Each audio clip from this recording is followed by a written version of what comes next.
صاحب یہ بتائیں کہ مہنگائی کا آپ رونر ہو رہے تھے، اب وہی مہنگائی ہے تو کیوں آپ بدے تھے؟ نواز شہباز شریف کیوں بدے تھے؟ حکومت کیوں نہیں چھوڑ رہے؟ عوام کو دوبارہ ووٹ کا حق کیوں نہیں دے رہے؟ 4 سال میں آپ نے ان کی خرابیوں کو پاکستان میں یہاں تک دیکھا.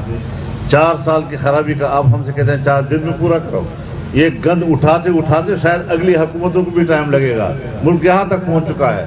ملک یہ کہتے ہیں دیوالیہ کے کنارے نہیں ہے، میں کہتا ہوں ملک دیوالیہ ہو چکا ہے. یہ تو اللہ کا کرم ہے کہ ہم ابھی زندہ ہیں اور اس حالت میں ہم وقت گزار رہے ہیں. میں نے رات بھی آپ سے کہا کہ ڈالر 200 روپے پہ جائے گا. یہ عمران خان کی پہلی حکومت پہ ان کے اپنے معاشی ماہرین نے بات کی تھی اور آج انہی پالیسیوں کا ابھی تک تسلسل کے اثرات جا رہے ہیں. یہ اثرات ابھی رہیں گے. اور ہم نے جلسوں میں کہا تھا کہ ہم حکومت تو سنبھال لیں گے لیکن سب سے بڑا چیلنج یہ ہوگا کہ اس ملک کو دوبارہ کیسے اٹھایا جائے گا. یہ بہت بڑا چیلنج ہے اور اس میں ہمیں پبلک کی سپورٹ چاہیے، حوصلہ افزائی چاہیے.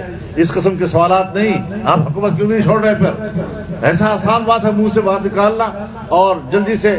تو یہ چیزیں سنجیدگی کے ساتھ، خدا کے لیے میڈیا کی دنیا کو میں کہنا چاہتا ہوں ذرا اپنے گفتگو میں سنجیدگی پیدا کر لو، وقار پیدا کر لو، وزن پیدا کر لو. جب سوال کرو تو پتہ چلے کہ آپ کوئی وزنی سوال کر رہے ہیں.